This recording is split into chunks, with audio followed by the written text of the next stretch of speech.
Podemos, não podemos. Bom, boa noite a todas e a todos. Eu gostaria aqui, em nome da diretoria da subseção, a Luciana Freitas, a Mariana Baroni, o Edilson, também o Wagner Armani, dar as boas-vindas aos queridos amigos e amigas, cumprimentar os advogados. Hoje vou me permitir fazer esse cumprimento da pessoa do querido amigo Marcos Lance, também a Franciane, cumprimentar toda a mesa aqui. Hoje é um dia especial, viu, Carol? O Leonardo é um querido amigo, a par de ser um colega da advocacia, mas é um amigo de todas as horas, viu, Marcos? Léo, eu fico muito feliz em poder aqui fazer a abertura da sua palestra, cumprimentar a Franciele Gurgel, que é presidente da Comissão de Direito do Trabalho, tem juntamente com toda a comissão é, feito assim eventos, palestras de altíssimo nível, de altíssima qualidade, e até nós, Carol, que digo por mim, que não sou militante da área, eh, a gente é um aprendizado, isso que é sempre bom. Então, em seu nome, Franciele, cumprimentar toda a comissão, e que não é diferente também com a Carolina Zulo, que é presidente aqui da Comissão de Direito Esportivo. Também parabenizá-la e pedir licença, se assim vocês autorizarem, senão não saio, mas justo na quarta-feira é meu dia de aula, tenho que chegar minimamente no horário, né? Para os alunos não dizer, o professor não só chega fora do horário, aquelas coisas. Então eu não posso ficar até o final, Leonardo, mas eu tenho certeza que será uma noite de muito aprendizado. Como diz a Patrícia Vanzolini, eu tenho dito isso, é uma verdade. Essa casa é uma casa de estudo e uma casa de trabalho, né? E esse trabalho e esse estudo, a movimentação dessa casa se deve não a nós que estamos por um momento na diretoria, mas a vocês da comissão. São 75 comissões, né, que faz aqui movimentar toda essa máquina da subseção de Campinas, também as nossas valorosas colaboradoras, que são assim, Carol, para tudo. São para toda hora e para o que precisar, sem exceção, né? Então também fica aqui, minha querida, os agradecimentos. E Leonardo, e finalmente, queria dizer que você foi muito feliz também com os demais organizadores de falar sobre esse tema de assédio num mês tão especial, que é o mês de agosto, o mês de combate, né, ao assédio. Ainda hoje eu vi algumas postagens, né, em relação a isso, também em relação às delegacias de defesa da mulher, um tema tão importante, tão caro para a sociedade brasileira. Então, meu amigo, meus parabéns. Peço desculpas não poder ficar, já havia lhe dito isso, mas eu tenho absoluta certeza que, como lhe é próprio, será realmente é, horas de extremamente agradáveis, de extremo aprendizado. Mais uma vez, Carolina, parabéns também a você, a Fran, e aos queridos amigos e amigas advogados e advogadas. Vocês me perdoem, me deem licença, mas eu realmente vou precisar ir para chegar também no meu compromisso. Muito obrigado, viu? E uma boa noite a todos e a todas.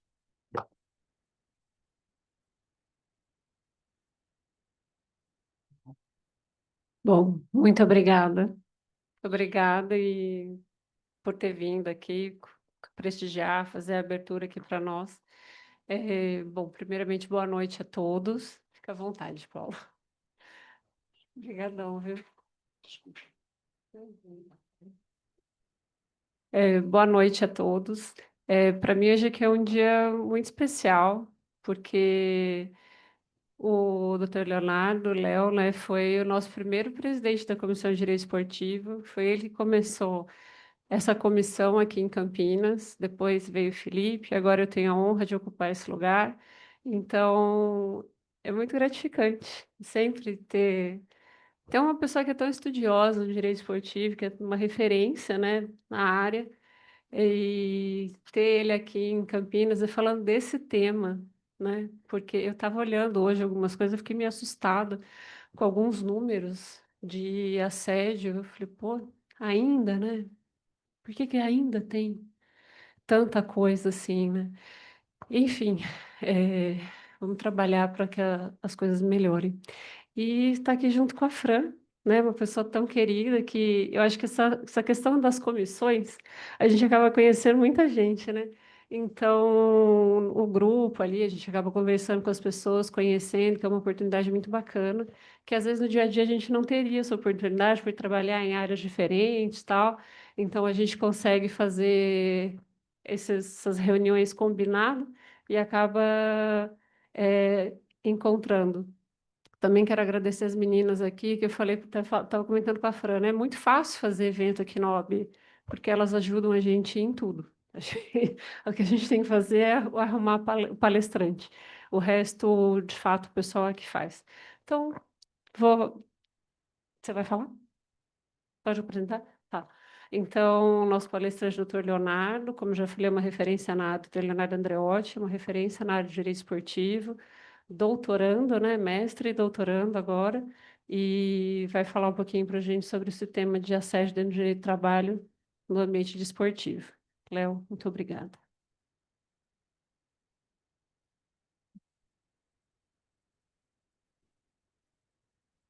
Bom, é melhor.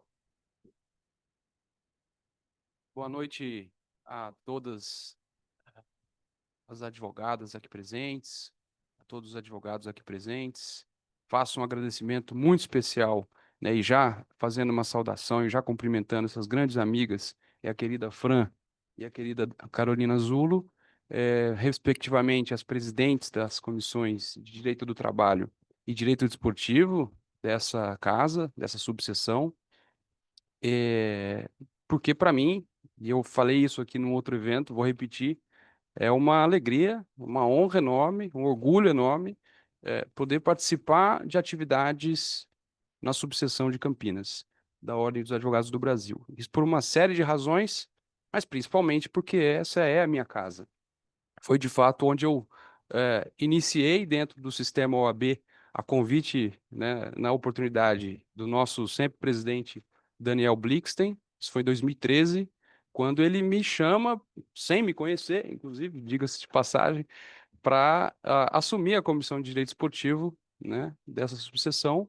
Ali nós pudemos trabalhar sobre diversos aspectos, com diversas questões importantes, desenvolver essa temática que, apesar de ser antiga, o direito esportivo ele é bastante antigo em sua natureza, mas é de uma aplicação muito nova, muito inovadora, né? Então, tudo aquilo que a gente faz no âmbito do esporte, no âmbito do direito esportivo, acaba sendo algo muito, entre aspas, inédito. Então, é como começar do zero, né? Uma, uma área, um fenômeno, é, um ambiente de estudos e com um grande desafio. Então, esse trabalho se desenvolveu aqui nessa casa, evoluiu, né? Faço menção, assim como já foi feito pela Lina, ao presidente Felipe, né? Felipe Orsolini Pinto Souza, que me sucedeu na presidência da Comissão de Direito Esportivo,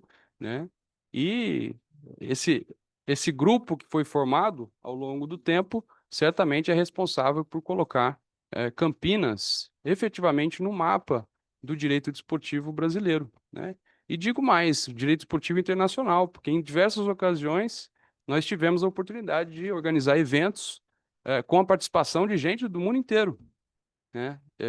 E aí eu estou mencionando especificamente os simpósios nacionais de direito do trabalho desportivo, que nós organizamos desde 2013, né, com o Tribunal Regional do Trabalho da 15ª Região, com outras entidades, como é o caso do Instituto Brasileiro de Direito Esportivo, com a Federação Paulista de Futebol, dentre outros tantos atores e parceiros nessa empreitada. Então, para mim, estar aqui nessa casa e falar de um tema importante, como é o caso do enfrentamento ao assédio, ao abuso em geral, no âmbito do trabalho desportivo, e aí nós estamos falando efetivamente de direito do trabalho desportivo, é uma grande alegria. É um grande desafio, sem dúvida nenhuma, é um tema extremamente difícil, complexo, delicado, triste, né? Inclusive, mas é para mim uma grande alegria estar aqui e poder, ainda que minimamente, como eu já disse anteriormente, entregar um pouco a uma casa que tanto me entregou, né? Então, para mim, é uma grande alegria. Então, eu tenho esse desafio de tratar desse tema justamente no mês de agosto, né? Que é o mês conhecido como Agosto Lilás, que é o mês de enfrentamento, de combate à violência contra a mulher. Claro que do ponto de vista do assédio, né, do abuso em geral, e de certa forma está dentro do contexto de violência, nós ampliamos e tratamos não só com relação à mulher, mas principalmente com relação ao jovem esportista, mulher ou homem, né? A formação dos atletas está intimamente ligada à própria sustentabilidade do sistema esportivo. Mas o fato é que nós estamos num mês apropriado para tratar de um tema difícil e apropriado dentro do contexto do Agosto Lilás. Então, eu faço esses agradecimentos, Fran e Lina, né, e ressalto aqui a presença e saudando todos os presentes, né, da presidente da Comissão da Jovem Advocacia, a doutora Jéssica, e doutor Lance, que já foi aqui mencionado também. Então, na pessoa de vocês dois, eu estendo os cumprimentos e o agradecimento pela deferência, né, por estarem aqui a todos vocês. E partindo já para o grande desafio, que é tratar desse tema do enfrentamento, né, das medidas de enfrentamento ao assédio, ao abuso, à violência em geral contra a mulher, contra o jovem praticante esportivo, contra quem quer que seja no ambiente desportivo, no ambiente de trabalho desportivo, nós temos aqui diversos conceitos que nos levam para um cenário muito claro dentro de um pluralismo. E isso justifica, inclusive, essa inter-relação entre as comissões de direito do trabalho e de direito desportivo. O pluralismo jurídico ele justifica muito o ambiente desportivo, que é um ambiente regulatório, um ambiente autônomo, onde as entidades se reúnem, criam os seus próprios sistemas e sistemas que regulam os seus próprios sistemas, muitas vezes com o afastamento de uma regulação estatal, né? Em poucas palavras, eu diria que isso tem grande aderência com o pluralismo no direito do trabalho, principalmente quando a gente trata, né, dos sindicatos, do direito coletivo em geral. Então, acho que conceitos dessa natureza envolvendo a atividade esportiva, né, são extremamente interligados com os conceitos laborais, e eu entendo que trazer esse tema vai ser um grande desafio e, ao mesmo tempo, bastante interessante, porque é uma inter-relação que se faz de uma forma muito natural. Para falar desse tema, eu já trago aqui, né, a título de, talvez, de conselhos, de dicas, para um determinado momento, a pelo menos duas séries que estão disponíveis no Netflix, que tem a ver com a ginástica. Simone Biles. Então, tem uma da Simone Biles e tem uma que também se trata de Simone Biles, mas de uma forma mais ampla, e chama-se Atleta A, o mundo da ginástica. Poderia estar falando do mundo do futebol, do mundo do basquete, do mundo do voleibol, porque esse fenômeno ele existe e ele está em todos os lugares. Mas na ginástica a questão ganhou certa popularidade. E por quê? Porque principalmente na ginástica nós temos uma peculiaridade muito grande no sentido de que os atletas e as atletas são bastante novas.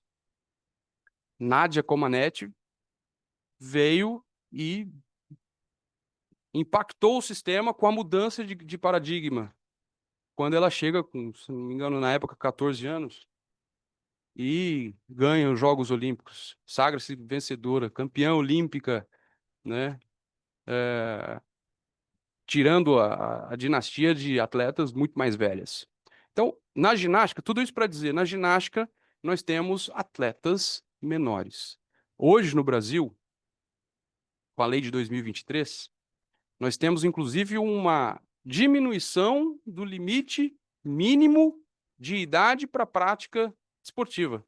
Então, hoje, a partir dos 12 anos de idade, aquela criança, aquela que um pouco antes era um neném, já é um atleta. Já é um atleta, já é considerado um atleta ou uma atleta. Já se insere dentro de um contexto, já se insere dentro de um sistema, muitas vezes um sistema regulado, e, portanto, vai seguir regras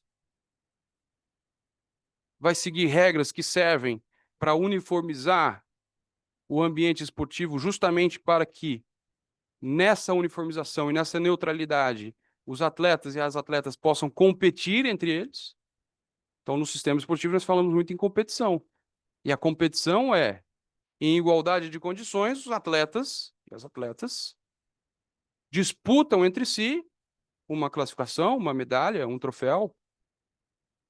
E aí nós estamos falando de um ambiente extremamente competitivo e, no contexto de uma competição, vem de forma natural pressões.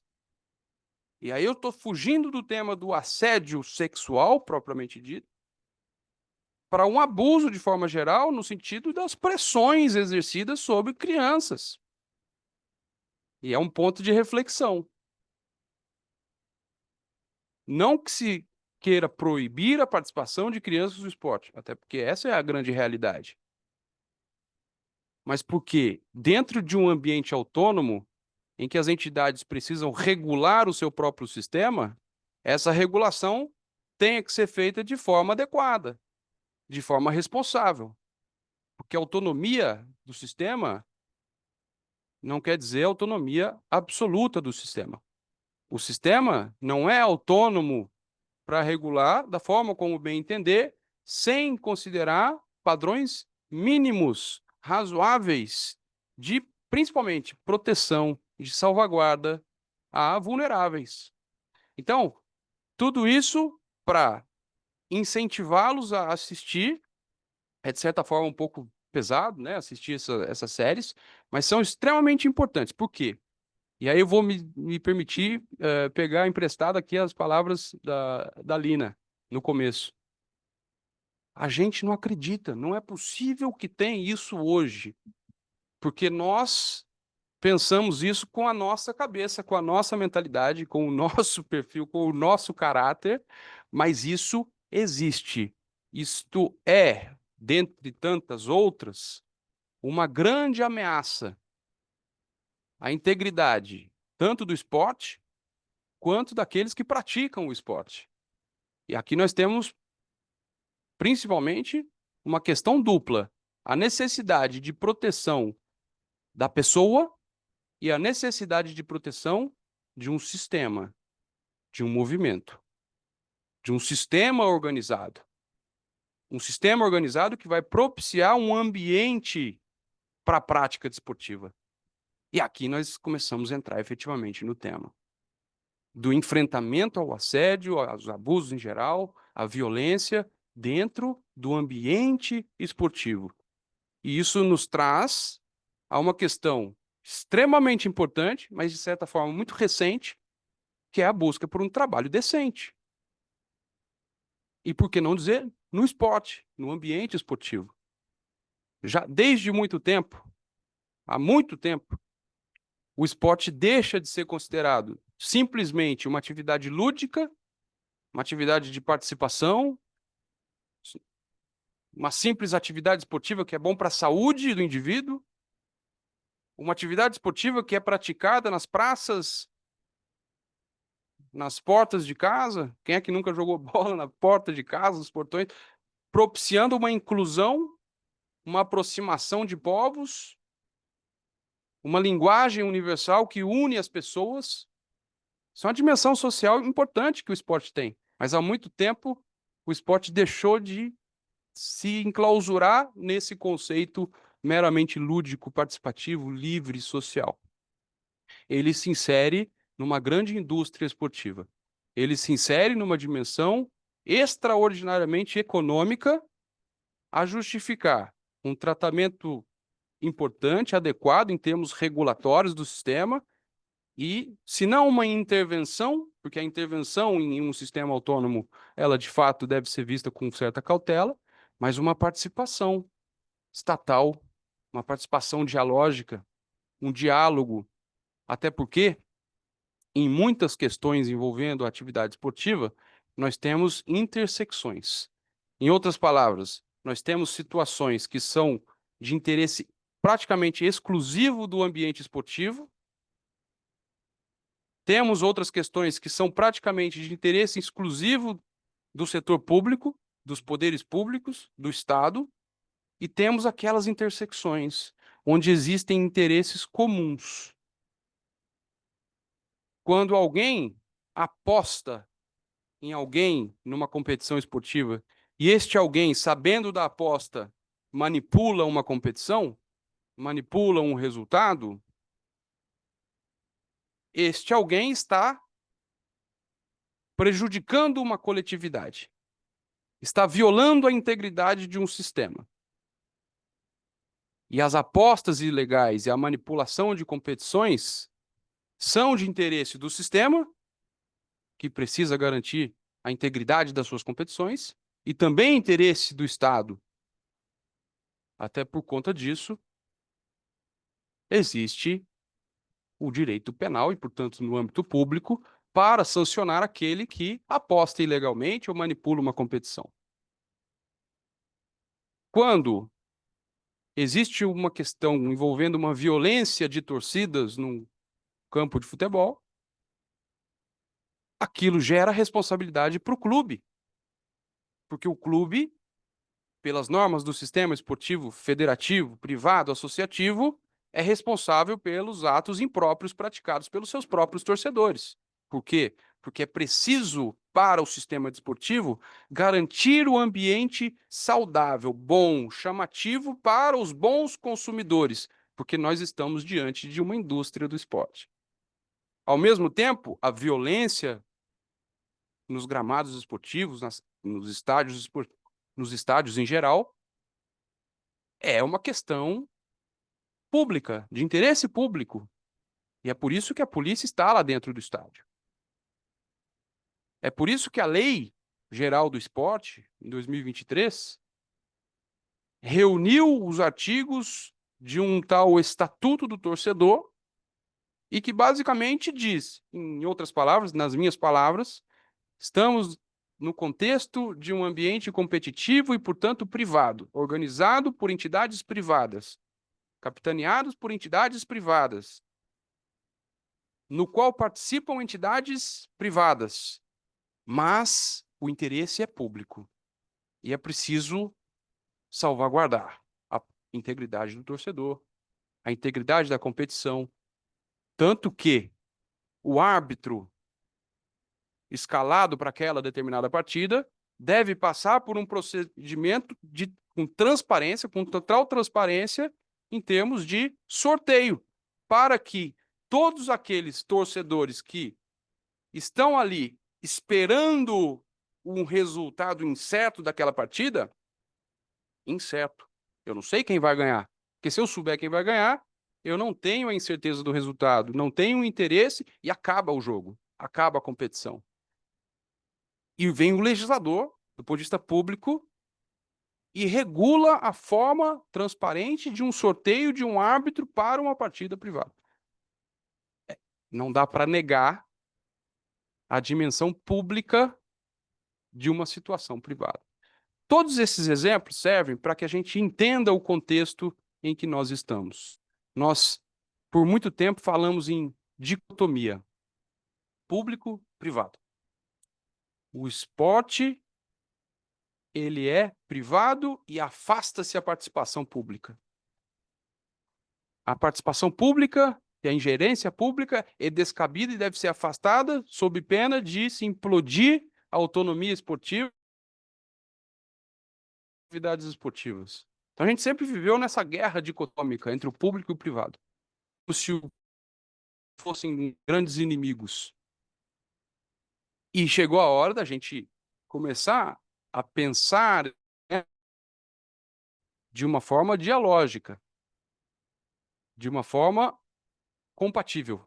A dicotomia tem que sair e dar lugar à compatibilização. A compatibilização de interesses, principalmente, mas não só, nas intersecções que a gente está comentando.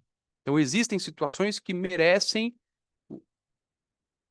a regulação privada, mas também a participação pública, como são essas, e nessas séries envolvendo a ginástica, isso vai ficar bastante evidente.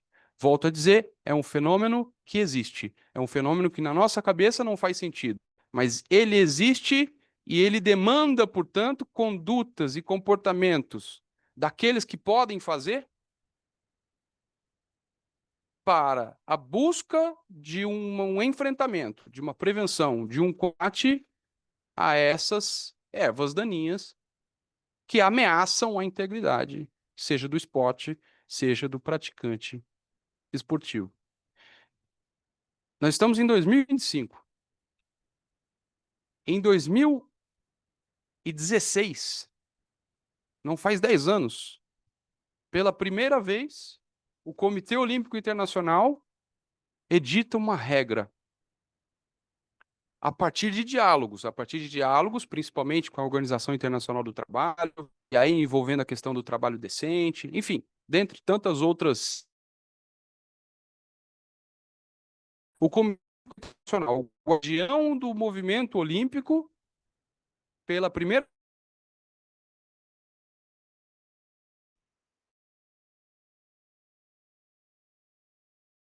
muito enganado, é o Consensus Statement on Harassment and Violence in Sports. Em poucas palavras, uma declaração de combate ao assédio e à violência nos esportes. Em 2016. O que isso quer dizer? Como capitão do sistema olímpico, ele edita essa norma e as entidades que estão integradas no sistema precisam acatar essas normas. Quem são as entidades integradas no movimento olímpico? As federações esportivas internacionais, subsequentemente as federações esportivas nacionais, as federações regionais, os clubes, e aí ligas, atletas e todos aqueles que fazem parte desse sistema.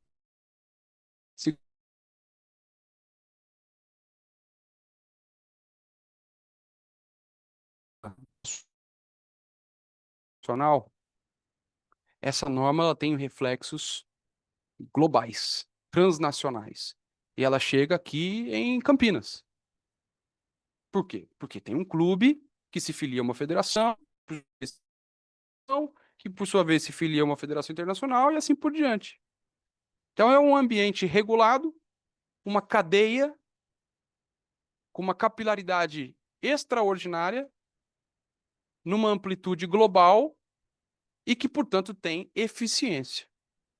Em muitas situações, porém, essa eficiência é limitada. Por quê? Porque falta o braço do Estado para, eventualmente, trazer a coerção, através do poder de polícia, da aplicação do direito penal, e dentre outros tantos exemplos. Ao mesmo tempo,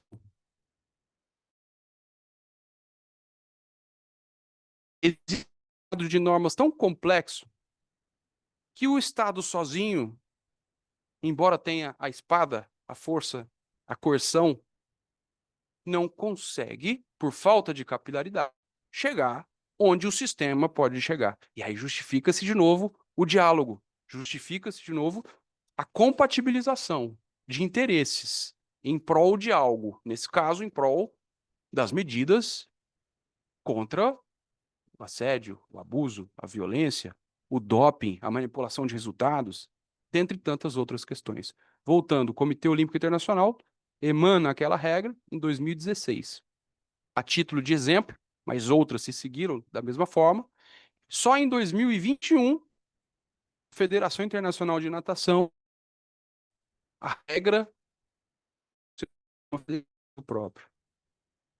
renova a regra em 2022, e aí a questão começa a ganhar corpo no âmbito global. Nós estamos em 2025, estamos falando de algo que a Lina chegou aqui e comentou, olha, não é possível que ainda tem. A gente está falando de ainda tem, como se já não devesse ter, é evidente que não deveria ter, e o sistema esportivo está começando a regular em 2016, 2021. A gente está atrasado. A gente está atrasado. Então, a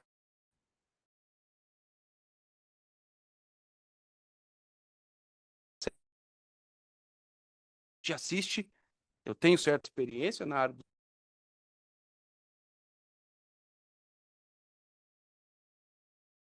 Essa não é o que é impressionante. Então, é uma realidade, é uma triste realidade, e que nós precisamos desvelar essa realidade. Ela existe, e ela precisa ser enfrentada. Quando a gente acha que não existe, a gente não enfrenta. A gente sabe que existe. Ela existe e precisa ser enfrentada. Como é que ela precisa ser enfrentada? De forma adequada. Cada um com o seu papel. E aí, para trazer uma interação, Fran, entre Comissão de Direito do Trabalho e Comissão de Direito Esportivo, eu trago aqui um diálogo social.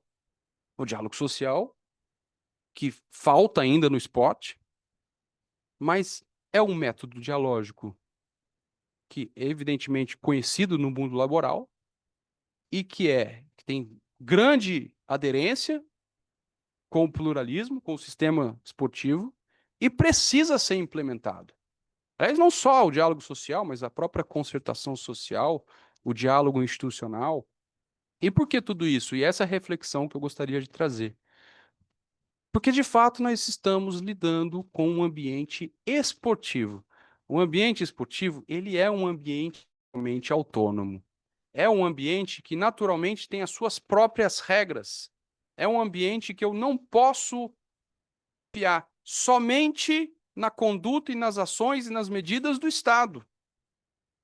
Preciso ter a responsabilidade da boa regulação no ambiente interno, desportivo, federativo, olímpico, porque se eu não tiver, as ações isoladas do Estado não chegarão. Se eu tiver só as ações esportivas, sem a espada do Estado, as ações esportivas terão certa eficiência no contexto interno do seu próprio sistema, mas elas não bastarão. Elas não serão suficientes a resolver um problema. E essa é uma grande questão. Chegou a hora de uma união, de uma conjunção de esforços, de fatores, de elementos, em prol de algo muito maior. Até porque o interesse do Estado é evidente, senão não haveria um delito estabelecido. E o interesse do esporte, se não é evidente, deveria ser. Porque a partir do momento que crianças são abusadas e que pais começam a duvidar do sistema e começam a barrar a participação de crianças no sistema, jovens esportistas em geral, nós começamos a ter uma perda daquilo que poderia ser a renovação do nosso sistema esportivo. E aí eu estou falando de sustentabilidade do sistema esportivo.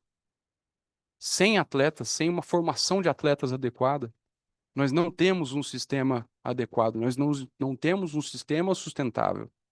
Se nós não temos um sistema sustentável, nós temos um desincentivo à prática esportiva. E aí, eu vou trazer só a título de premissa, porque parece ser um raciocínio intuitivo. E, na verdade, é. Mas esse raciocínio intuitivo que nós temos da importância do esporte, porque todo mundo sempre falou, esporte é importante, esporte tira da rua. Com esporte, mais saúde, menos hospitais, menos cadeia. Então, a gente tem essa noção intuitiva da importância social do esporte. Mas vamos para algo formal. algo já indiscutível. A União Europeia já se envolve em matérias esportivas, pelo menos, e se envolve de uma forma mais ferrenha, pelo menos desde 1974, quando a Corte de Justiça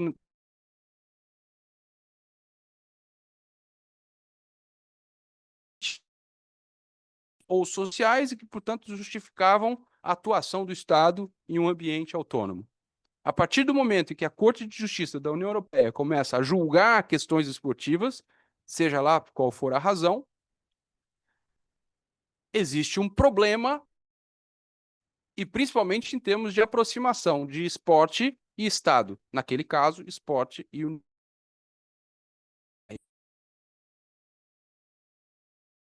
Conselho da Europa, a União Europeia em geral, começa a estabelecer políticas públicas de cooperação, de convergência, justamente para valorizar o valor social do esporte. Com base em vários estudos, com base em várias assertivas, com base em vários diálogos envolvendo atores sociais em geral, a União Europeia chega em 2007 a talvez o primeiro instrumento jurídico formal no sentido de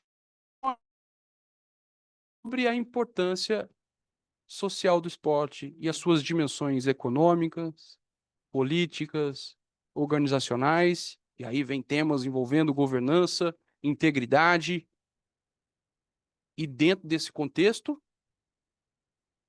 a luta contra a violência, contra o doping, contra o assédio, contra a discriminação em geral. Então, nós estamos falando em 2007, com o livro branco sobre o esporte, o White Paper on Sport, da União Europeia.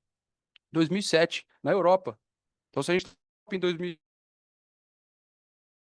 no Brasil, mas é extremamente avançado na Europa. O documento, que não é, na verdade, um livro, mas ele é um normativo europeu, ele se chama Livro Branco sobre o Esporte, de 2007. Né? É o White Paper on Sport. Então, se colocar no Google, vai aparecer Livro Branco sobre o Esporte. É um documento europeu que traz, exatamente, depois de tantas outras tentativas, Tratado de Amsterdã, 1997, quando o Estado fala, olha, pessoal, o esporte é importante, tem um valor social, e vamos incentivar os Estados-membros da União Europeia a dialogarem com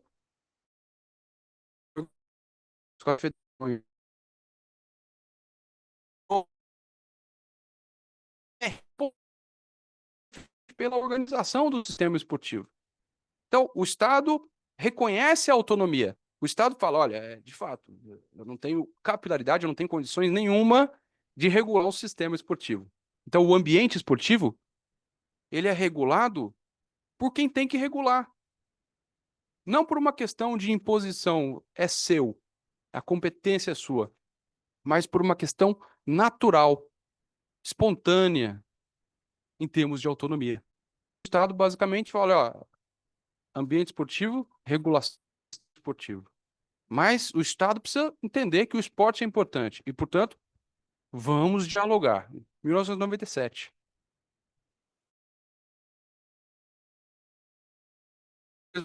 Começa a evoluir um pouco o conceito de interação. 2003, outro normativo do Conselho. 2007, o livro branco sobre o esporte. Aí, no ano de 2007 mesmo, o Tratado de Lisboa. Para quem não conhece o direito europeu, só para entender. Em determinado momento, e aí eu estou voltando lá para o Tratado de Roma, a Europa se junta e fala, isso aqui é um bloco. Da mesma forma que nós temos, não é da mesma forma, na verdade, né? O Mercosul, a Europa se junta e cria um bloco e existe um tratado para isso, um tratado internacional, um tratado de funcionamento da União Europeia. Então, desde o início, o esporte nunca foi objeto, nunca foi tratado. Ao longo do tempo, a cultura começou a ser tratada, a educação, a saúde, o esporte nunca foi tratado, até 2007. Em 2007, o Tratado de Funcionamento da União Europeia traz pela primeira vez, e aí de uma forma bastante formal, o esporte para dentro do contexto europeu como um direito social, como um direito do cidadão. Então, o esporte, no âmbito europeu, visto dessa forma. Então, vejam como é complexo. Vejam como o esporte sempre foi relegado. E o que ele pode ser subestimado. O esporte representa muito. O esporte não é só uma indústria, aliás, não só, é extremamente importante que seja visto como uma indústria, mas o esporte tem as suas dimensões políticas, culturais, sociais, dentre tantas outras. O esporte é muito rico, o fenômeno esportivo, ele é muito rico. E ele nos traz muitos conceitos importantes a serem considerados. E aí, dentro desse aspecto, e aí fazendo o gancho com a Corte de Justiça da União Europeia, e depois com as iniciativas dialógicas do Estado europeu, nós vemos cada vez mais, isso principalmente para quem que conhece o direito do trabalho desportivo, com o caso Bosman, em 1999, basicamente é o momento em que para tudo, parem as máquinas. Olha, FIFA, você como guardiã do sistema federativo do futebol no mundo, portanto, como a dona do futebol no mundo, tem que entender que você de fato tem autonomia, e eu, o Estado, reconheço a sua autonomia, mas regular questões que afetem direitos de trabalhadores esportivos encontrará uma barreira pública e você precisa se conformar a um direito estatal, no caso, o direito europeu. Então, é um momento em que o sistema desportivo, sempre privado, sempre autônomo, com uma autonomia quase que absoluta, começa a parar e dizer: olha, como é que eu faço agora para regular? Não é mais da forma como eu bem entendia? E a regulação começa a sofrer uma certa modulação a partir de uma atuação e uma interação estatal no contexto jurisdicional e, efetivamente, também no contexto político com essas iniciativas que eu comentei. Então, nós estamos falando de uma atividade esportiva com impactos e com uma dimensão econômica e sociais. Nós não estamos numa ilha isolada onde tudo pode ser feito. O ambiente esportivo precisa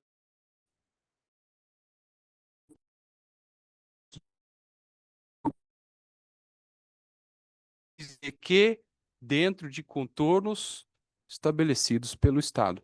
É uma grande celeuma, é uma grande polêmica, mas é uma forma de analisar o desenvolvimento de um sistema autônomo do esporte. Então, quando a gente fala de direito do trabalho, a gente tem no fenômeno esportivo realmente um exemplo rico de situações, rico de conceitos, rico de interações e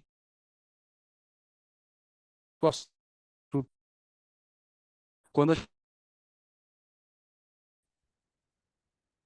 medidas de enfrentamento ao assédio, ao abuso em geral, à violência contra a mulher, contra a criança,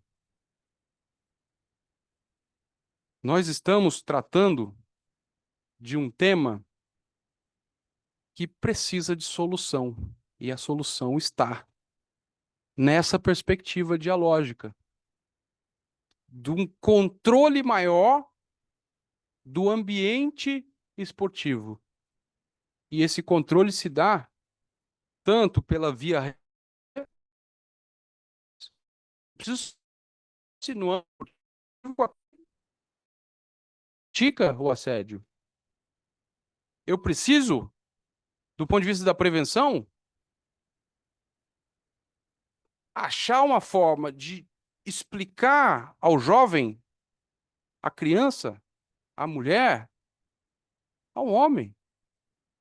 O que é efetivamente o assédio e que aquele ato ao qual ele foi submetido ou ela foi submetida, de fato, trata-se de um assédio. E muitas vezes esse atleta ou essa atleta sequer sabe que está diante de uma situação como essa. Se a própria vítima não sabe que está passando pela situação, como é que eu vou chegar a medidas de enfrentamento? Então, eu passo por medidas de prevenção, de educação, de capacitação. E aí, quando eu capacito, quando eu abro os olhos de forma didática, eu preciso estabelecer meios que não chegam por vergonha, por medo, receio de qualquer ordem. Então, eu preciso estabelecer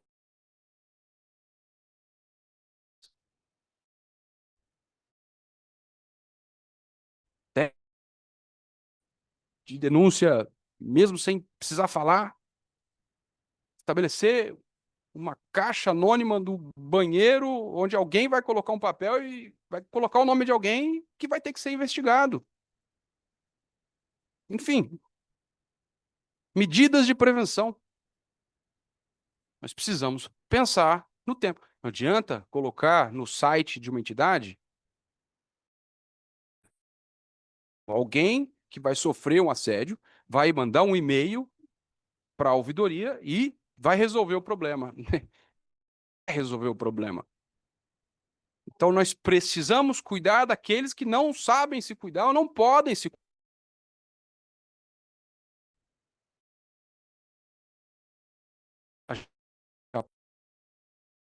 Teria muitas coisas para falar, evidentemente, estou trazendo só exemplos. E a gente precisa falar de repressão. O que acontece efetivamente com aquele que pratica o assédio, com aquele que pratica o abuso? Eu preciso estabelecer um sistema disciplinar. Eu preciso estabelecer um sistema disciplinar com penas rigorosas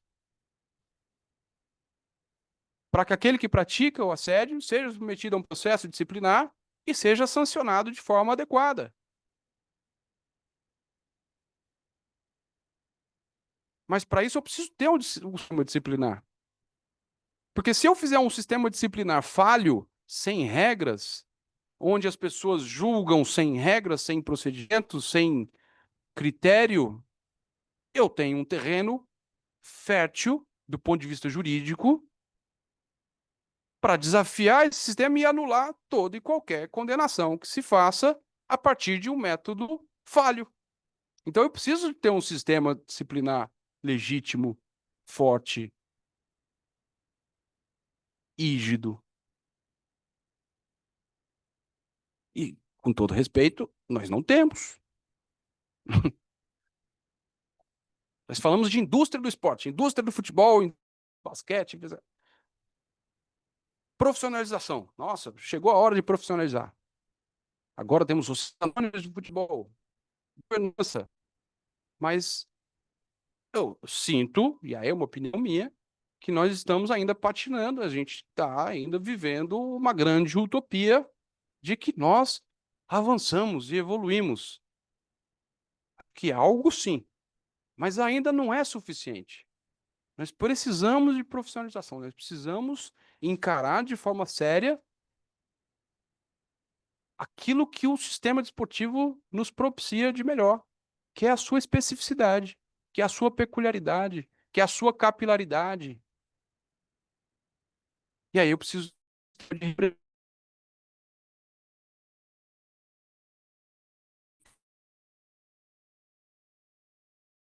e os seus tribunais disciplinares, as suas comissões de ética, seus conselhos de ética.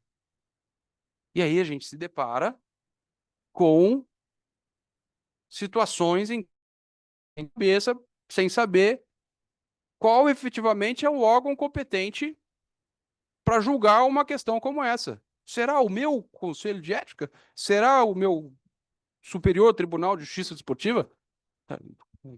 Com absoluto respeito, nós precisamos evoluir, nós precisamos profissionalizar, nós precisamos adequar o nosso sistema a essa realidade, a essas ameaças. Isso precisa ser feito de forma urgente.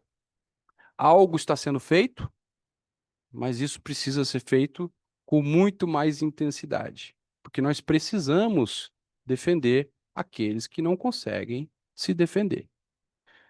Enfim, é um tema complexo, é um tema polêmico, um tema delicado, um tema que envolveria aqui diversas perspectivas de falas, diversos vieses, né? Espero não ter sido muito confuso com tantos conceitos e com tantas interações, né? Mas eu vou, por enquanto, Fran, parar por aqui, até porque eu sei que já tem perguntas, e eventualmente até a partir das perguntas a gente evolui também,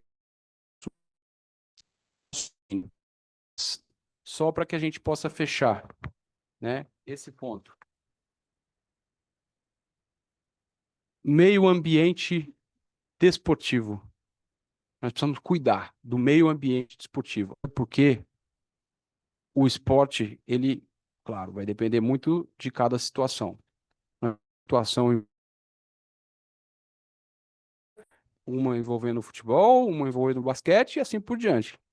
Em outras palavras, nós temos efetivamente uma atividade profissional em algumas modalidades e uma atividade não profissional em outras modalidades. Isso precisa ser enxergado de forma distinta, porque nós precisamos adequar a nossa atuação conforme a realidade daquela determinada situação.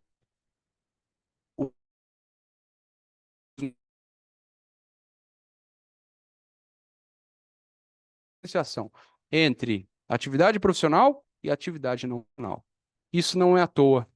O artigo 217 da Constituição traz o princípio constitucional da diferenciação porque nós precisamos adequar, customizar a nossa atuação conforme estejamos dentro de um contexto profissional e conforme estejamos num contexto que nós sempre dissemos amador, não profissional.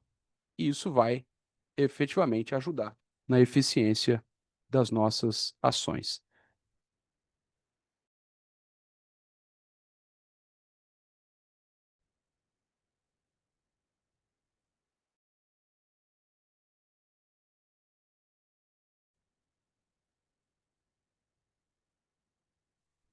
Se quiser fazer a pergunta, eu repito aqui para a gravação.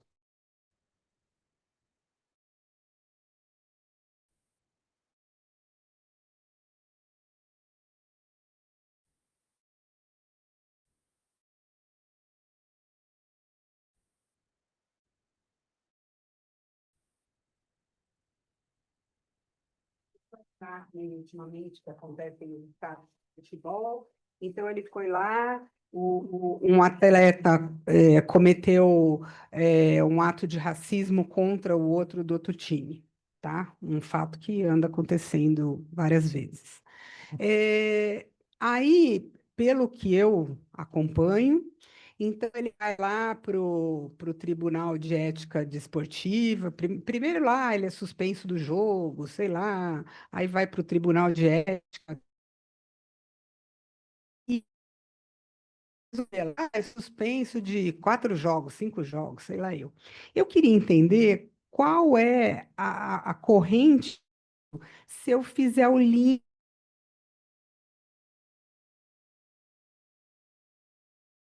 bonzinho jogador, número 10. Ele é um funcionário daquela empresa X, né? Então, se eu pensar numa empresa X, que o cara tacou o lixo na cabeça do outro funcionário, e aí? Como que chega essa cadeia até lá? Era essa a minha dúvida. Não, excelente, excelente, até porque, de certa forma, se encaixa também na questão do tema em termos de repercussões de algo que pode acontecer em virtude de uma conduta praticada por um técnico, por um atleta, que possa vir a trazer reflexos no próprio contrato de trabalho, né?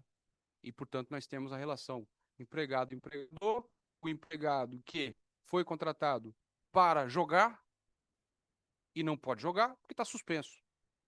Não pode jogar porque foi flagrado no controle de doping e está 2 anos suspenso. Contrato de trabalho com um treinador que, em virtude de um de um assédio, tomou uma suspensão por 2 anos por um conselho de ética.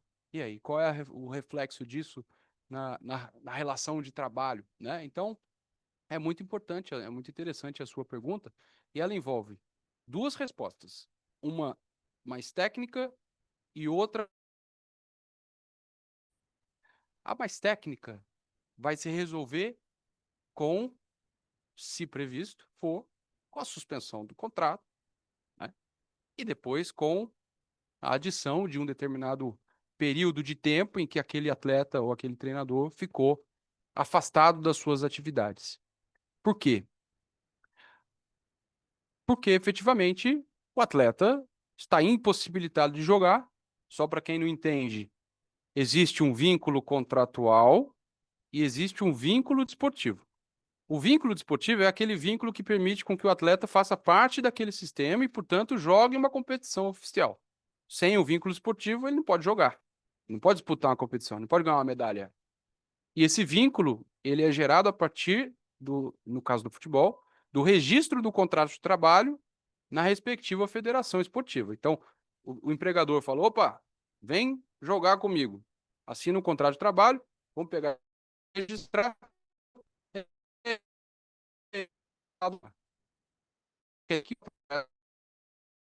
jogar dentro do sistema. Quando o atleta comete uma infração e é punido por um tribunal disciplinar por 2 partidas, ele está dentro do sistema, ele não perde o vínculo, mas ele está sem condições de jogo. Por quê? Porque o sistema estabelece regras que determinam que o atleta punido não pode jogar. Então, é uma questão de inelegibilidade temporária para aquele determinado momento, aquela situação. Note que é uma situação, e aí estou falando de 2 partidas, natural, porque o sistema funciona dessa forma com base nas regras. O sistema funciona dessa forma, tanto é que o atleta pode ser o atleta mais limpo do mundo, ele pode ser o atleta mais bonzinho do mundo, mas se ele chegar atrasado numa bola e der um carrinho no adversário, ele vai sofrer, vai tomar um cartão vermelho, pode sofrer uma suspensão e vai ter que ficar suspenso por 1 ou 2 partidas. Então, isso por si só daria, do ponto de vista laboral, ensejo a eventualmente uma justa causa. Opa, muito grave. Não. Por quê? Porque faz parte do sistema. O sistema funciona dessa forma, são as peculiaridades do sistema. Agora, o atleta foi flagrado no controle de doping, porque ele usou anabolizante.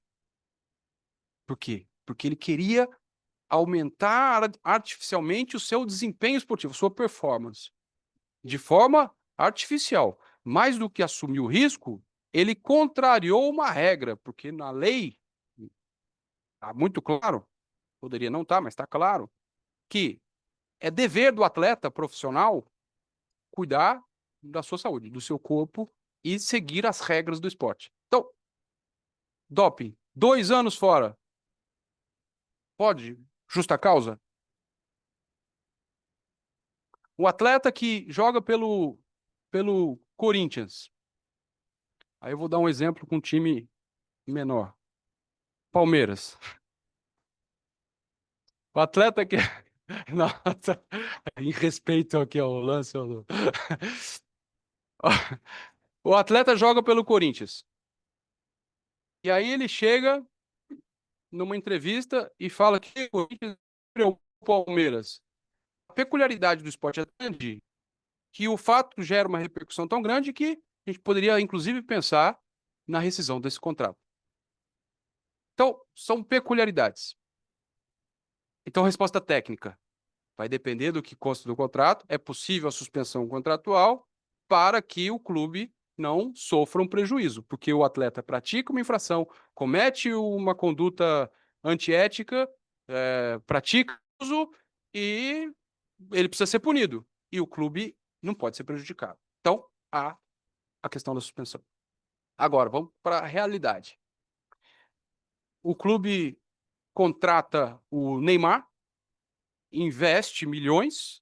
Por quê? Porque vamos voltar na época em que o Neymar era bastante novo. Porque são milhões agora mas vai estourar. Quando estourar, serão muitos milhões. Então é um investimento. Então eu contrato o Neymar, novinho, porque ele vai estourar e vai ser um grande investimento, porque eu paguei 10 milhões e daqui 2 anos pode ser que eu venda, entre aspas, o Neymar por 100 milhões. Opa, um grande investimento. E aí o Neymar chega em uma entrevista e fala mal do time. Quem é que, em sã consciência, vai dizer: peraí, eu comprei, investi, daqui 2 anos vou muito, e agora, porque eu não gostei do que ele falou, eu vou dar justa causa no atleta? Então, tudo isso para dizer, no esporte, no futebol principalmente, é muito difícil que a gente enxergue estritamente técnico, jurídico, e que, portanto, é, e que, portanto, eu posso fazer, mas talvez não seja conveniente que eu faça. Então, Então, para responder a sua pergunta, existem as questões técnicas, jurídicas, e existem as questões de realidade prática que muitas vezes inviabilizam essa tomada de decisão. Boa noite, um, dois, três, gravando. É, para um jogador de futebol, que eu vou citar o futebol, que é o mais comum. Existe a culpa solidária. Por exemplo, um jogador agride outro ou ofende. O ofendido ou agredido pode recorrer a uma ação, pegando já o gancho, contra ou restringe-se a punição só ao jogador. Meu nome é Ednei Melo. Obrigado, Ednei. Na verdade, assim, é um tema realmente interessante. Eu coordeno a pós-graduação em Direito Esportivo da ESA, São Paulo, né, da ESA Estadual, Escola Superior de Advocacia. E na última turma, um, um aluno me orientando me trouxe essa questão. Então, ele escreveu uma monografia, que no caso era um artigo, sobre a responsabilidade civil do clube de praticado por um atleta seu que trouxe um prejuízo ao atleta adversário. Então, para ser muito breve e objetivo, são correntes, mas de fato, para uma resposta objetiva, existe essa questão. Agora, seja do ponto de vista civil, responsabilidade civil, seja do ponto de vista penal, porque muitas vezes um carrinho mais forte pode quebrar a perna de um atleta. Então, isso é lesão. Existem repercussões esportivas e pode ser que existam repercussões civis e criminais. E aí entram as teorias. Do ponto de vista criminal, por exemplo, existe uma teoria, né, de direito penal italiano, principalmente, da teoria da assunção do risco, né? Ou seja, em outras palavras, futebol é um esporte de contato. Aquilo aconteceu. Aconteceu porque faz parte do jogo. Então, seguindo as regras, mas ele contrariou a regra, porque o carrinho não pode.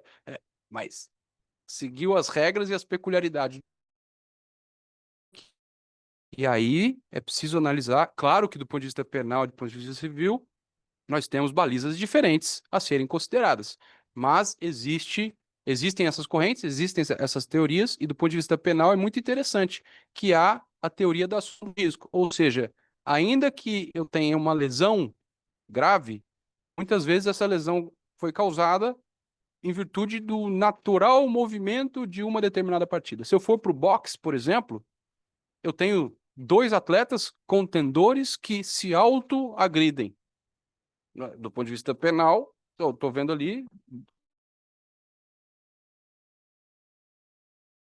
estão batendo um no outro conforme as regras daquela determinada modalidade.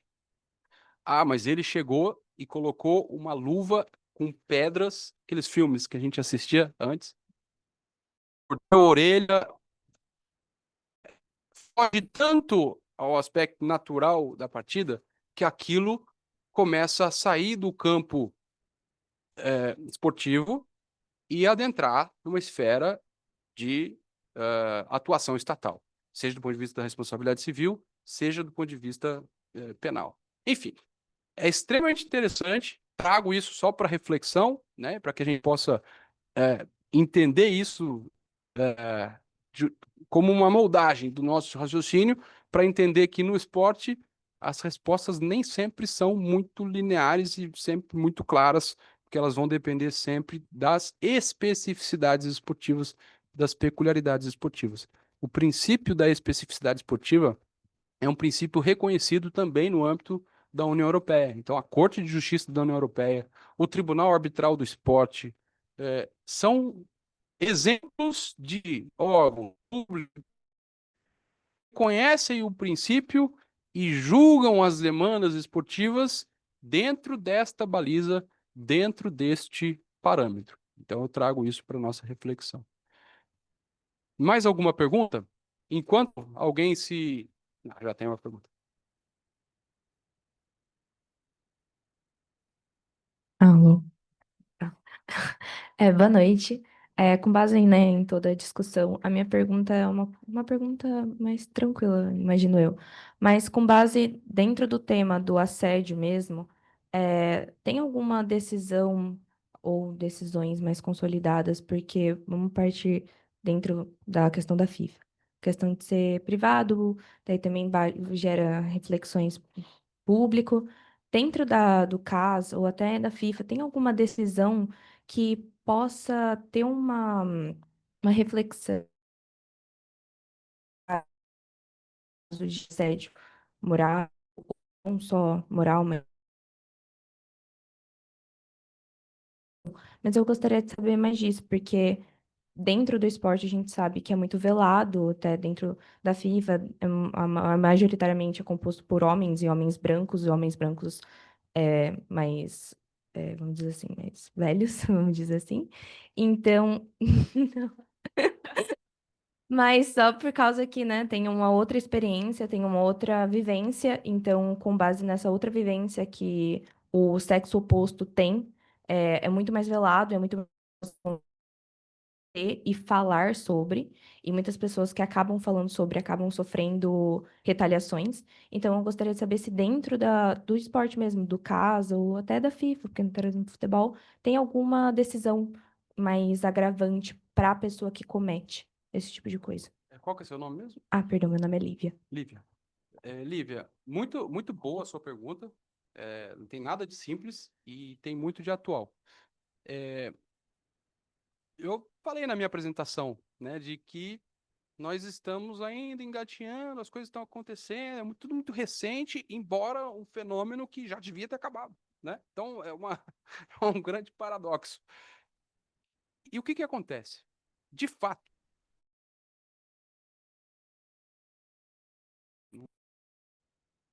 assédio moral. Poxa, eu nadei. Não cheguei a ser o campeão brasileiro de esportes aquáticos. Aí eu pedi uma medalha de presente, me deram. Então eu tenho uma medalha de ouro do Campeonato Brasileiro de Natação. Não, eu pular na piscina eu pulei, eu só não tinha. Então, então o que acontece? Eu cresci num ambiente técnico bom. É o carrasco. Pô, não, pô, o cara é bom, velho. O cara não, sai do treino, o cara me xinga. Como assim? Nunca gostei disso. Talvez seja por isso que eu não tenha chegado aonde eu queria chegar. Mas eu sempre fui um pouco rebelde. Então, eu falava, não aceito, vou embora. Uma vez eu saí do treino e eu lembro que uma irmãzinha pequenininha, ela estava lá também, era um clube, sul de Minas Gerais. E ela me viu saindo, e aí, coisa de família, saiu junto. Não, eu vou sair também. 8 aninhos. Aí eu fiquei, e agora? Levei ela para tomar sorvete, né? Porque ela me seguiu. Mas, então assim, se adaptavam mais àquela realidade. E às vezes chegavam até mais longe mesmo. Porque não, eu também não gosto, não difícil, mas ele é o técnico. Ele é o técnico. Então, existe uma relação de confiança e de admiração. Por quê? Porque o atleta, principalmente criança, não sabe exatamente o que fazer e o que seguir e o que não seguir, e aí o perigoso vem daí. A relação de confiança é onde geralmente acontece. E aí eu não estou falando só de assédio sexual, estou falando de tudo, inclusive assédio moral, do abuso em geral. Então, por muito tempo, a gente vive esse cenário de o técnico bom é aquele técnico carrasco, e que xinga e que manda fazer coisas que talvez estejam fora até da nossa capacidade física de fazer. Pode acontecer, né? E aí, aquele vídeo, né, do pai colocando o menino para fazer a esteira, e o menino faleceu. O menino faleceu. Menino de 10 anos, porque o pai queria que o menino eh, fosse um grande herói, atleta olímpico, etc. E vamos lá puxar os limites, vamos lá extrapolar os limites. Até que ponto isso é saudável, né? Tudo isso para a gente entender que, muitas vezes, a forma de conduzir uma técnica, uma prática esportiva, esteja talvez no contexto de um grande assédio. Hoje a gente olha para trás e enxerga isso. Lá a gente não enxergava. A gente nem sabia o que era assédio. Por outro lado, como é que eu vou saber, do ponto de vista técnico, se de fato isso não precisa ser feito para que o atleta de fato chegue ao ambiente máximo competitivo de altíssimo rendimento? Porque o esporte é cruel, a competição é cruel, a competitividade, a hipercompetitividade é cruel. E se eu, no meu clube, falo, não, aqui vamos todos treinar leve, tranquilo, se quiser treinar hoje, treina, se não quiser, fique tranquilo. O que vai acontecer? Porque ninguém faz isso, esses aqui não vão para frente. E os próprios atletas vão falar, não, aqui não, ninguém evolui aqui, vou embora, vou E aí, eu tenho um grande problema. E é por isso que eu preciso regular de cima. Tem que ser uma regulação. Perdi na pergunta, mas vamos voltar. Então, a questão do assédio, o que era mesmo? Ah, tá. Pronto, ponto. Então, hoje em dia, nós começamos a ter um olhar mais atento. No que se refere a isso que eu estou trazendo, e aí eu já vou entrar na questão do assédio sexual, da importunação, do abuso em geral. Na questão do assédio moral, ainda é muito complicado. Porque imagina se algum atleta vai falar, esse está muito rigoroso. Ah, vai fazer outra coisa.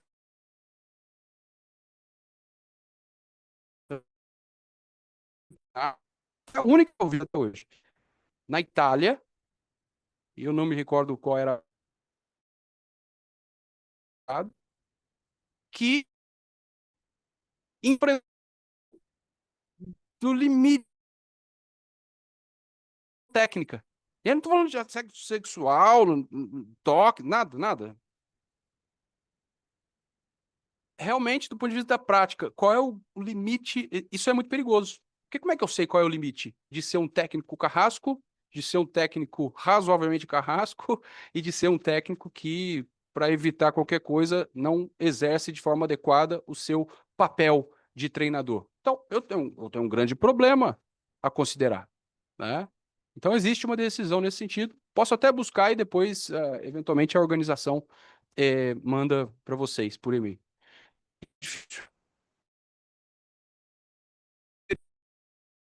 entender qual é a grande razoabilidade nisso. É difícil, porque envolve questões técnicas. Por outro lado, cada vez mais o esporte demanda conhecimentos.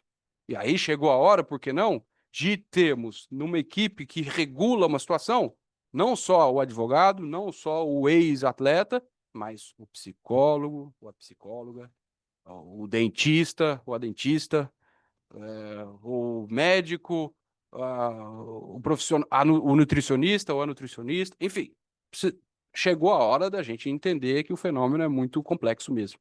E nós precisamos agir dessa forma. Aí tá para o exemplo.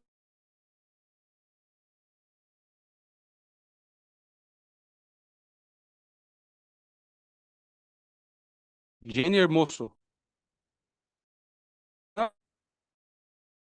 de futebol. O presidente da Federação Espanhola de Futebol ficou feliz com o título, e aí no pódio, na frente do mundo inteiro, ou seja, nem escondido foi. Então, realmente, ele, assim como a Lívia levantou, ele enxerga aquilo como... pô, não tem nada a ver. Tanto não tem nada a ver que eu fiz na frente de todo mundo. Então, roubou um beijo, beijo na boca, na frente do Zé.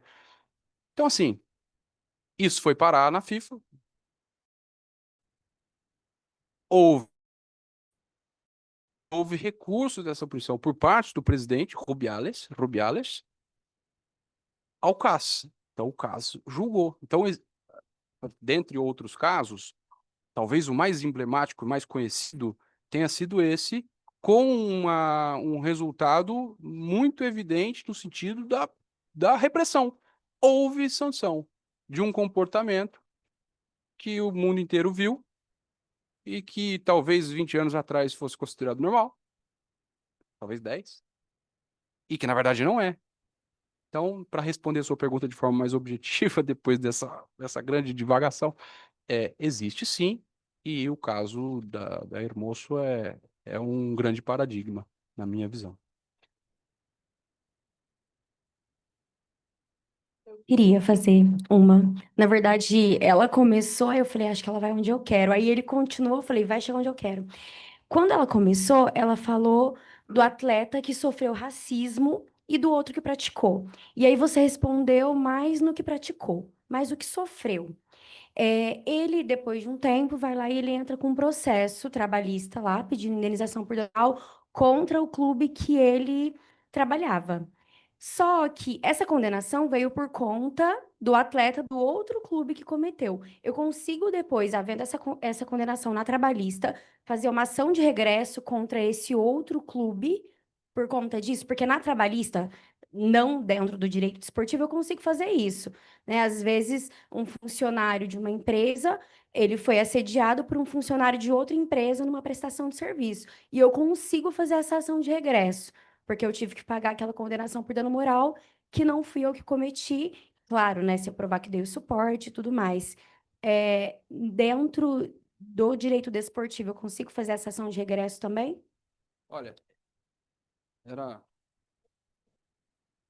desliguei de propósito. Pergunta difícil, a gente fala devagarinho. Foi boa a pergunta lá, foi boa, e depois tinha que vir a Fran aqui inventar com uma pergunta, complicar, né? Não, mas brincadeiras à parte. É realmente muito interessante, importante a sua pergunta. E, de fato, no esporte a gente tem umas certas características. Porque qual que é a questão? A questão é que eu vou falar o que eu entendo e vou te dar um exemplo de uma situação diferente que, para mim, eu não teria dúvida nenhuma em aceitar essa tese, tá? O clube, ele, quando escala o atleta para jogar, e aí vai jogar contra o outro time, e aí existe uma contenda, né? Existe uma competição, um contra o outro, etc. Entra a questão da responsabilidade, etc. O cara, no âmbito do esporte, o Código Desportivo Disciplinar diz que aquele que praticar uma infração e lesionar o adversário, ele pode ser punido e ficará afastado, inclusive, pelo tempo em que o atleta lesionado está se recuperando. Então, são situações como essa, etc. São as peculiaridades do esporte. Aí o atleta adversário vem e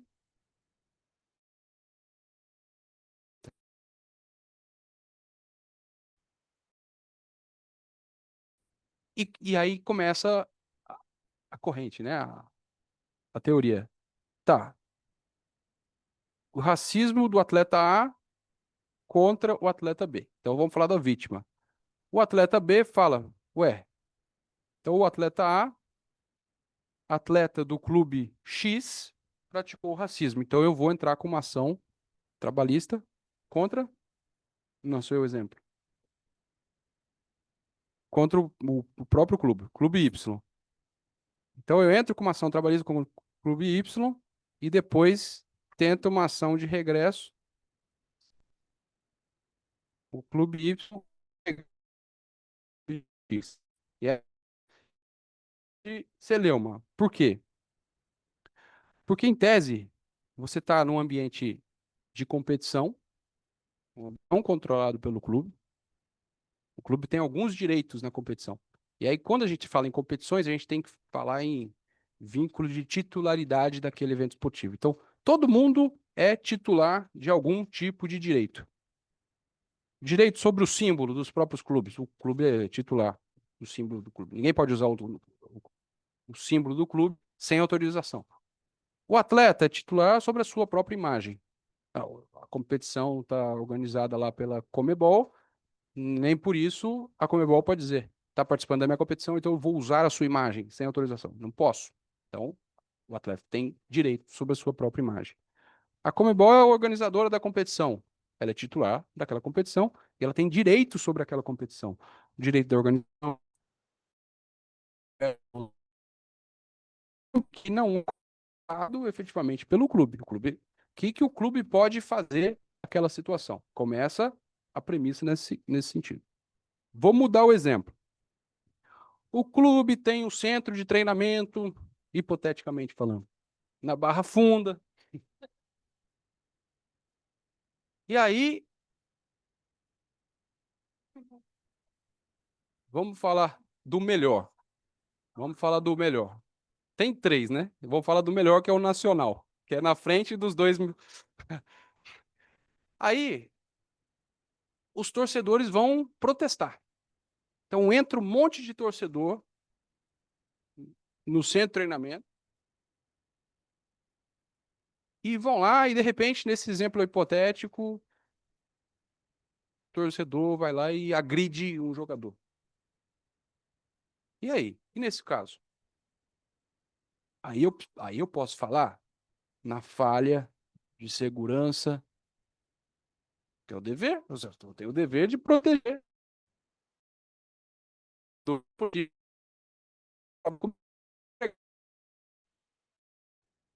Qual foi a minha atuação? Aí eu começo a ter um ambiente controlado e com um grau de responsabilidade do clube maior do que aquele numa competição.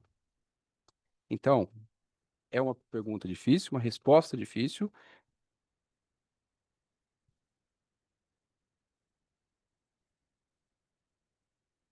É, é,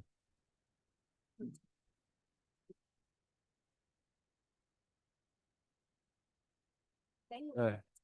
Nem o clube seria responsável, exceto responsabilizado do ponto de vista desportivo disciplinar, se torcedores, aí não é o empregado, é o torcedor.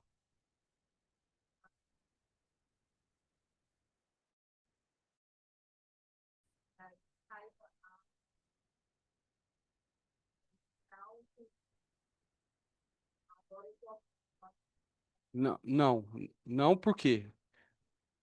Exato.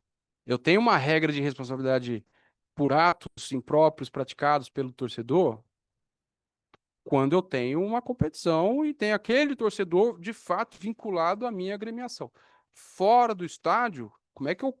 Aí é questão do Estado, é pública. Aí o Estado precisa controlar, o Estado precisa reprimir. E aí eu não posso ter a responsabilidade do clube nesse particular. Outro ponto interessante.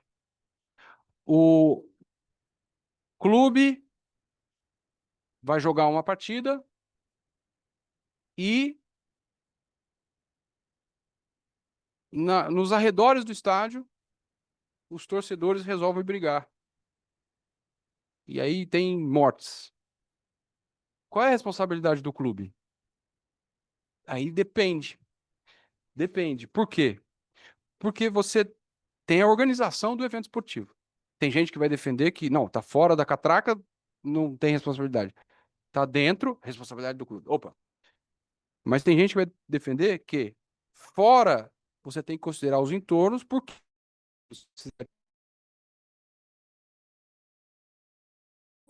você precisa entrar, até porque você mora ali, de repente, e aí você não consegue, porque tem um cordão de isolamento, e aí você tem um ambiente controlado, e aí começa a linha demarcatória da responsabilidade do clube, do organizador da competição, enfim, a depender da situação de diversos titulares de direito.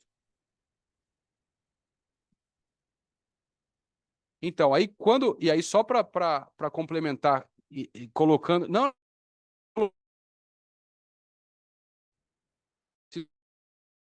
Ela é tratada de forma diferente. Ela é um ente. Cada vez mais a torcida organizada está sendo identificada. Então, existe uma identificação. E aí gera, inclusive, responsabilidades criminais, cíveis e assim por diante.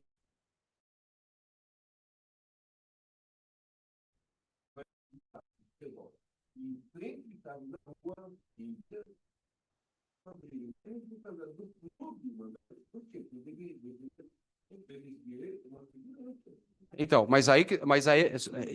só para a gente também não fugir, eu vou voltar nisso e a gente encerra essa pergunta. Mas qual é a grande questão? Eu tenho um acontecimento privado, mas do Estado. Eu tenho acontecimento privado dentro da catraca, organização da competição, do clube, assim por diante. Fora, salvo as exceções das peculiaridades, eu tenho um ambiente que precisa ser controlado pelo poder público, até porque nós já vimos que o esporte tem uma dimensão social que justifica a atuação do Estado. O esporte ele não é mais privado, pode ser relativamente privado. Ele tem uma repercussão pública indiscutível. E é por isso que muitas vezes nessa situação o Estado tem o dever de agir. Por isso que muitas vezes tem projetos de lei, não sei se já viram isso, discutindo a proibição de usar policiais nos jogos. Mas o evento esportivo é privado, mas tem um interesse público. E é isso que justifica quantidade, etc. Isso que justifica a presença do Estado num acontecimento que já não é mais privado, exclusivamente privado. Mas, enfim, mas para responder, vai depender muito da situação a princípio. E aí, minha opinião minha, no âmbito de uma competição, a princípio, como é que eu vou responsabilizar um clube por um ato praticado por um atleta, né, dele?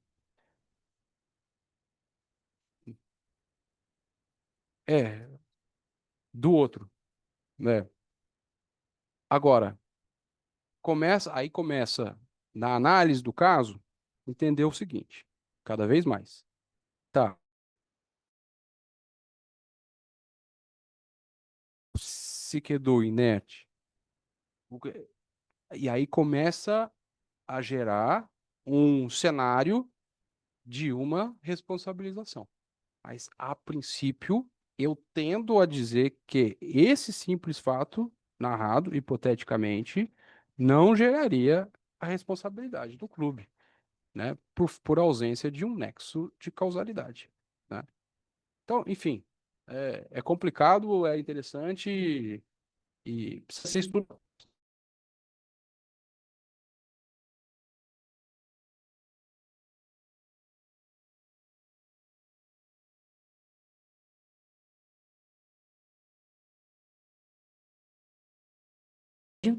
E outras que recebem o assédio não sabem que estão recebendo. A gente tem, pela ONU, uma média de 134 anos que a gente vai demorar para a gente ter uma igualdade de gênero. Igualdade de gênero no geral. Imagina dentro do esporte que é majoritariamente comandado por homens cis, hétero e brancos. Então, a gente está muito longe de ter essa igualdade e muito longe de acabar com o assédio. Enquanto e fazendo esse recorte até racial e de gênero. Mas é importante, é isso que a gente está fazendo aqui. É a conscientização, a educação, que é através disso e dessa forma que a gente vai ter mais consciência do que é assédio, do que a gente não pode praticar, e de que quando a gente perceber que outras pessoas que não sejam conosco, que está passando por isso, é também denunciar, é também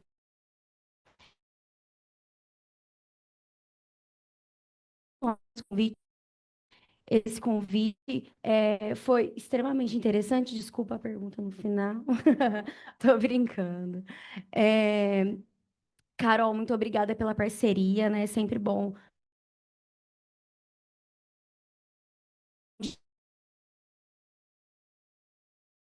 que nos falar sobre o trabalho com E esse evento ele já está agendado muito antes do que que aconteceu agora. Mas a Comissão de Direito do Trabalho, a gente gosta muito de fazer esse link com todas as outras comissões, porque é muito importante. Então, depois logo vai sair o card e vocês já estão convidados. Um recado muito importante para quem atua na Justiça do Trabalho aqui de Campinas. Não sei se vocês seguem a página da comissão. A partir de sexta-feira, vai mudar o atendimento do balcão virtual na Justiça do Trabalho de Campinas. A partir de agora, não vai ser um link só no balcão virtual. A gente vai ter 4 links, cada um para um tema específico. Pode ser que você vai ter um tópico é audiências, o outro é guias e alvarás, o outro é despacho e o outro é andamento processual. E aí, vocês vão entrar lá no link. Ah, eu preciso falar sobre a audiência. O meu link da audiência está errado. Eu vou clicar lá. Pode ser uma pessoa de qualquer cidade do TRT15. Vocês vão ser atendidos por um servidor de Sorocaba, um servidor de Mogi, de Paulínia. E isso eles estão fazendo para tentar equalizar, porque Campinas é muito grande e essas outras cidades que têm mais tranquilo conta do atendimento ser muito inferior do que aqui. Então, a gente espera que melhore, né? Todo mundo sabe que a liquidação e a execução está praticamente travada. Nós estamos trabalhando junto com eles para tentar melhorar isso para todos os advogados. E agora, esse próximo passo que vai acontecer na sexta-feira. Se tiverem qualquer problema, qualquer dificuldade, pode mandar uma mensagem no direct da comissão, que a gente vai estar o dia inteiro lá esperando para responder, porque a gente está com contato direto com eles para resolver esses problemas o mais rápido possível, tá bom? E aí, qualquer dúvida, podem mandar lá. A gente soltou um vídeo hoje explicando exatamente. Amanhã a gente vai fazer outro mostrando a página. Todas as cidades do TRT15 já aconteceu isso. Campinas foi a última por conta da quantidade e do número de balcão virtual que acontece diariamente. Então, vamos fazer o sorteio. Pode. Enquanto vocês pensam em. E aí, me lembrei aqui de um ponto importante. A questão de como o tema é medidas de enfrentamento, né? Então a gente tem que pensar em medidas. E pensar em medidas quer dizer, precisamos ter criatividade, precisamos pensar de forma sistêmica, de forma ampla. E tem um ponto muito interessante, que talvez a gente não tenha se atentado ainda aqui no Brasil. Na Itália, já tem esse exemplo. O dever de denunciar, dever de denúncia, né? Então, o que é isso? Chega nos ouvidos de alguém, geralmente do presidente da federação, ou do diretor, chega no ouvido de alguém. E alguém, geralmente, é que manda abafar. Funciona dessa forma. Vem o dever de denúncia. Aquele que sabe e não denuncia, ele precisa ser sancionado, inclusive nas mesmas penas. Isso vai forçar com que aquele que sabe denuncie, né? Então são medidas que vão surgindo para que o espaço do assediador, do abusador, do engavetador da denúncia comece a reduzir, né? Então, tinha esquecido de falar isso, mas é um ponto importante, interessante, desse aspecto da criatividade, da regulação, que precisa ser pensado e pode ser pensado, pode ser utilizado, né? Enfim, não dá para esgotar o tema, não dá para esgotar as medidas, mas dentre essas que eu comentei, vale salientar, portanto, né? A capacitação, a prevenção, a repressão. Então, esse alto nível de criatividade que nós precisamos ter nessa, que talvez seja a atividade mais importante do sistema esportivo que nós temos, sobretudo no âmbito do direito do trabalho esportivo, que é a atividade regulatória. E ali a gente pode estabelecer medidas muito eficazes de enfrentamento. Então, só para terminar, eu quero agradecer mais uma vez a Fran, a Lina, né, a Jéssica, a todos e todas vocês que tiveram a paciência de me ouvir, e eu fico realmente muito honrado de estar aqui. E, portanto, eu agradeço e me coloco sempre à disposição, tá? Muito obrigado a todos.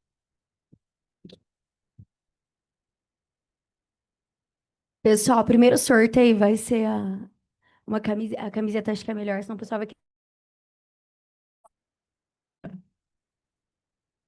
Ó, uma oficial, ó.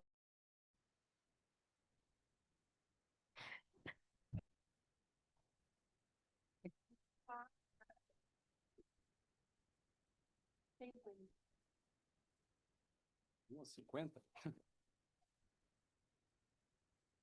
12. Coringão. A Dani! A Dani é sortuda com o sorteio, hein, Dani?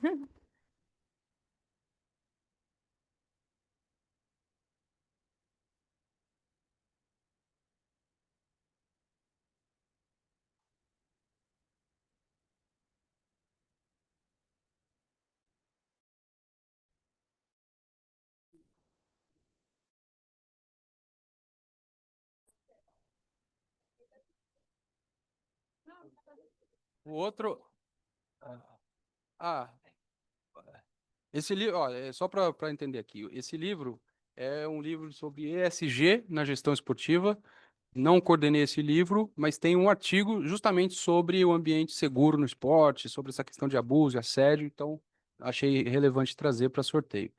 Eu vou agora inverter. 21.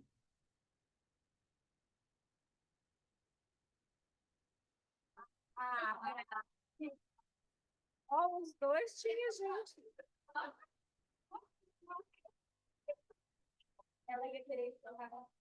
E a Graziella tá de agosto lilás, então merece.